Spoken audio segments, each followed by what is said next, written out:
मित्रों, कल हाथरस जनपद के सिकंदराराव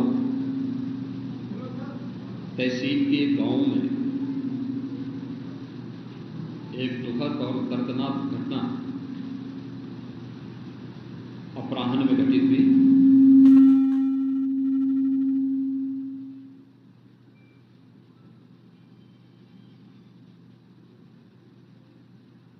इस पूरी घटना के तह तक जाने के लिए शासन स्तर पर हम लोगों ने कल भी जो व्यवस्था बनाई थी, लेकिन प्रथम दृष्टया हम लोगों का यह था कि पहले राहत और बचाव के कार्य को आगे बढ़ाया जाए।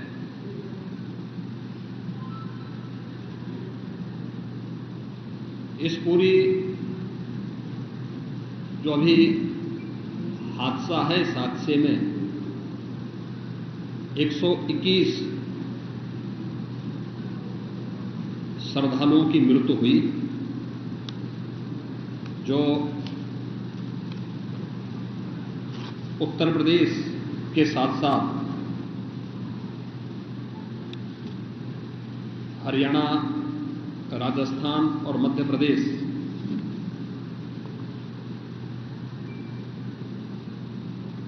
से भी जुड़े हुए थे। उत्तर प्रदेश में हाथरस, बदायूं, कासगंज, अलीगढ़, एटा, ललितपुर, शाहजहांपुर, आगरा, फिरोजाबाद, गौतम बुद्ध नगर, मथुरा, औरैया, बुलंदशहर, पीलीभीत, संभल और लखीमपुर खीरी, इन 16 जनपदों के भी कुछ श्रद्धालु जन थे जो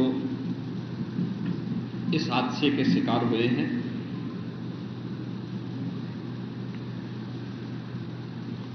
एक 121 में से 6 मृतक ऐसे थे जो अन्य राज्यों से थे,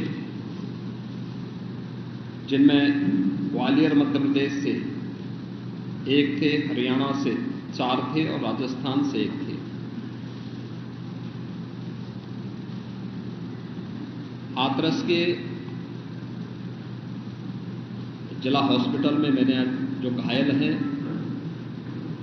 31 ऐसे घायल हैं जो हाथरस, अलीगढ़, एटा और आगरा के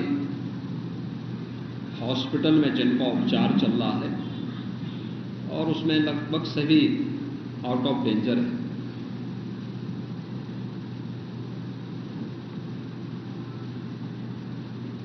हादसे के बारे में जो वहाँ के चश्मदीद हैं, जो इस घटना के शिकार हुए थे, गंभीर रूप से घायल हो गए थे, उनमें से ज़्यादातर जो लोग हैं जिनसे आज मैंने बातचीत भी किया है,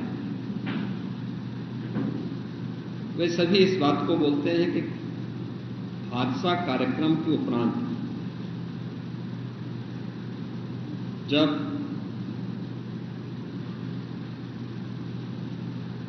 इस कार्यक्रम में जो सज्जन वहां पर अपना उपदेश देने के लिए आए थे, उनका कार्यक्रम या उनकी कथा संपन्न हुई तो कथावाचक के मंच से उतरने के बाद जीटी रोड में जैसे ही उनका काफिला आया था तो उन्हें छूने के लिए जब महिलाओं का एक दल उधर बढ़ा तो उनके पीछे पीछे भीड़ गई, और इसी के बाद वे एक दूसरे के ऊपर चढ़ते गए। सेवादार भी लोगों को धक्का देते रहे, जिसके कारण दोनों ओर, जीटी रोड के दोनों ओर और जीटी रोड के अंदर भी ये सब हादसा वहां पर होता हुआ दिखाई दिया। इसका सबसे दुखद पहलू ये था कि इस प्रकार के आयोजन में जो सेवादार प्रशासन को अंदर घुसने नहीं देते, दुर्घटना होने के तत्काल बाद या दुर्घटना के दौरान प्रारंभिक रूप में इन्होंने पहले वहां पर इस मामले को दबाने का प्रयास किया, लेकिन जब उन्हें प्रशासन ने हॉस्पिटल ले जाने की कार्रवाई प्रारंभ की तो इनमें ज्यादातर सेवादार वहां से भाग गए। इस पूरी घटनाक्रम के लिए हम लोगों ने एडीजी आगरा की अध्यक्षता में एक एसआईटी गठित की है, जिसने अपनी प्रारंभिक रिपोर्ट दी है और इस घटना की तह में जाने के लिए उनसे कहा गया है। बहुत सारे ऐसे पहलू हैं जिन पर जांच होनी बहुत आवश्यक है। अब तक प्रथम दृष्टया जो थी हमारी कार्रवाई ये थी कि राहत और बचाव के कार्य को आगे बढ़ाने के बाद आयोजकों को पूछताछ के लिए बुलाना, घटना के बारे में, हादसे के कारणों के बारे में उनसे भी पूछताछ करना और फिर घटना की लापरवाही और जिम्मेदारों की जवाबदेही भी इसके लिए तय करना, जिसके लिए पहले से ही एफआईआर यहां पे दर्ज हो चुकी है। इसके लिए कार्रवाई आगे बढ़ रही है। हम लोग इस बात को किसी भी प्रकार से डिनाई नहीं कर सकते कि इस प्रकार की घटना केवल एक हादसा नहीं होता है। अगर हादसा भी है तो उसके पीछे कौन जिम्मेदार है, और अगर वह घटना घटित हुई है तो इसके पीछे हादसा नहीं तो साजिश किसकी है, कौन इसके पीछे है। इन सभी पहलुओं को लेकर के राज्य सरकार ने तय किया है कि हम इसका एक जुडिशियल इंक्वायरी भी करवाएंगे और जुडिशियल इंक्वायरी हाईकोर्ट के एक रिटायर्ड जज की अध्यक्षता में होगी, जिसमें प्रशासन और पुलिस के भी रिटायर्ड सीनियर अधिकारियों को रख करके इस पूरी घटना की तह में जाकर के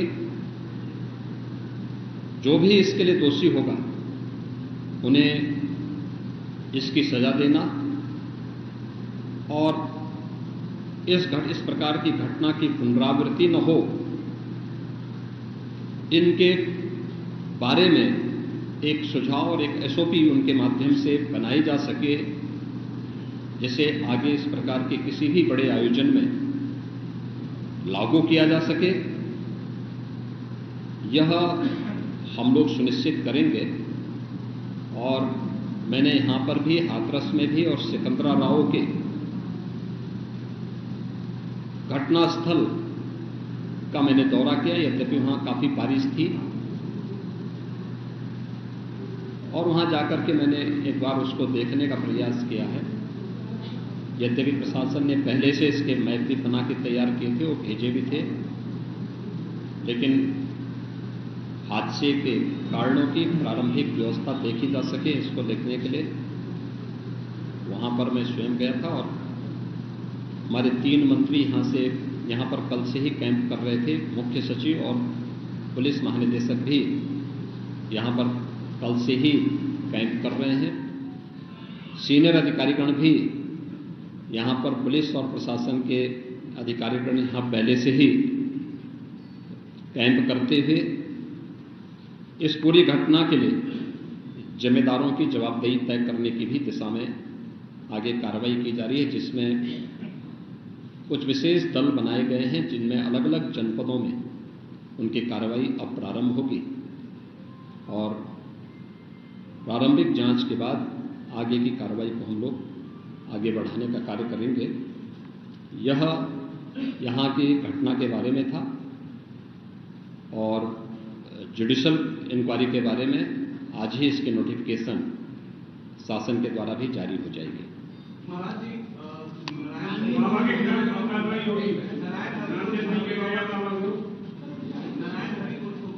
राहुल गांधी ने नाम दिया गया है।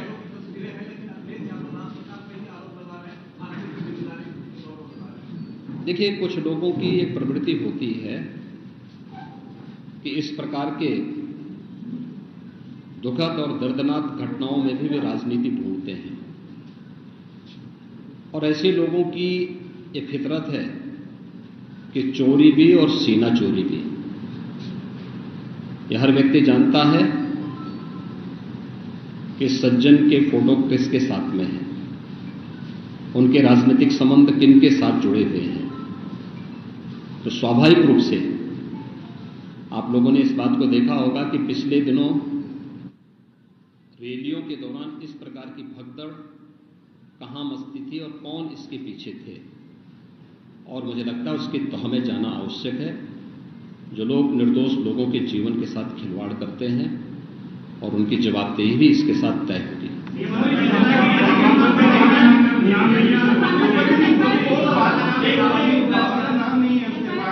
दूसरी चीज आपने कहा कि ऐसे आयोजनों में प्रशासन को घुसने की इजाजत नहीं होती है, तो ऐसा क्यों होता है कि क्या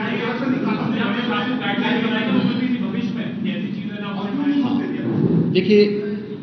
देखिए, प्रशासन प्रथम दृष्टया ये मान के चलता है कि धार्मिक आयोजन है, उनके सेवादार इस प्रकार के आयोजनों की जिम्मेदारी अंदर से स्वयं निभाएंगे। और बड़े बड़े आयोजन होते हैं, ऐसा नहीं कि ना होते हो।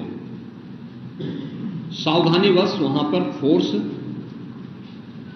प्रशासन तैनात करता है, लेकिन आउटर रिंग में उनकी फोर्स होती है। अंदर अगर आप देखेंगे तो उनके स्वयंसेवक, सेवादार ही इस पूरे व्यवस्था का संचालन करते हैं, उनकी देखभाल करते हैं। और जहां पे भीड़ अनुशासित होती है, धार्मिक और आध्यात्मिक श्रद्धा भाव के साथ लोग जहां आते हैं, वहां पर भीड़ अनुशासित ही रहती है। लेकिन जब वही कार्यक्रम निहित स्वार्थी तत्वों के हाथों का खिलौना बन जाता है, तो वह अनुशासनहीनता का नजारा वहां पर भी देखने को मिलता है। और इसका शिकार अंततः वह निर्दोष व्यक्ति होता है जो धार्मिक श्रद्धा के साथ उस आयोजन में भागीदार बनता है, क्योंकि उसको तो साजिश के बारे में पता नहीं होता है, और वह अपनी उस श्रद्धा भाव के साथ आता है। लेकिन साजिश करने वाले लोग अपनी साजिश करके फिर वहां से चुपचाप खिसकने का प्रयास भी करते हैं। होना ये चाहिए था कि अगर हादसा था तो सेवादारों को वहां पर इस पूरी घटना को पहले तो अपनी व्यवस्था को सुदृढ़ करना चाहिए था, और अगर सुदृढ़ नहीं कर पा रहे थे तो प्रशासन का सपोर्ट लेकर के हादसे के शिकार लोगों को हॉस्पिटल पहुंचाने की व्यवस्था करनी चाहिए थी, उपचार की व्यवस्था करनी चाहिए थी। इसका सबसे दूसरा जो पहलू ये है कि हादसा में लोग मरते गए और सेवादार उससे पहले वहां से खिसक करके भाग चुके थे, और इसीलिए हम लोग इसकी तह में जाएंगे। और मैं इस बात के लिए आपको इस बात के लिए मैं कह रहा हूं ना कि मैंने इसीलिए जुडिशियल कमीशन के बारे में राज्य सरकार ने इसको तय किया है। हम इसके तहत निष्कर्ष पर आएंगे, और इस प्रकार के बड़े बड़े आयोजन हम लोग करते रहे हैं, लेकिन कहीं भी कोई इस प्रकार की चीजें नहीं आई हैं। और मुझे लगता है हम लोगों ने इस प्रकार के बड़े बड़े आयोजन हमेशा किए हैं, कुंभ जैसे बड़े आयोजन किए हैं, बड़े बड़े कार्यक्रम होते रहे हैं। लेकिन इसीलिए मैंने कहा कि इसकी तह में जाना आवश्यक है कि आखिर इसके पीछे कौन लोग इसके लिए जिम्मेदार हैं। दूसरा, राज्य सरकार ने और केंद्र सरकार ने, देखिए कि एफआईआर एप्लीकेशन परमिशन के लिए जिन लोगों ने दी थी, प्रथम दृष्टया पहले एफआईआर उनके खिलाफ होती है, और इसके बाद फिर उसका दायरा बढ़ता है। ये सभी अन्य लोगों के दायरे में आएंगे, जो भी इसके लिए जिम्मेदार होंगे वे इसमें आएंगे। केंद्र और राज्य सरकार ने आर्थिक सहायता की भी घोषणा की है। जो निर्दोष लोग इस पूरे हादसे के शिकार हुए हैं उनके जो नाबालिग बच्चे हैं, जो स्कूल में पढ़ने वाले बच्चे हैं, उनको हम उत्तर प्रदेश मुख्यमंत्री बाल सेवा योजना के अंतर्गत उन बच्चों की पढ़ाई की व्यवस्था हम लोग राज्य सरकार से करवाएंगे। उन्हें जिस भी स्कूल में पढ़ रहे होंगे, जिन भी संस्थाओं में पढ़ रहे होंगे, या उनके स्कॉलरशिप आदि की व्यवस्था के लिए भी राज्य सरकार ने तय किया है। और प्रत्येक मृतक के परिवारजन को भी केंद्र और राज्य सरकार मिलकर के 4 लाख रुपए की सहायता और गंभीर रूप से घायल व्यक्ति को 1 लाख रुपए की सहायता दे रही है। धन्यवाद।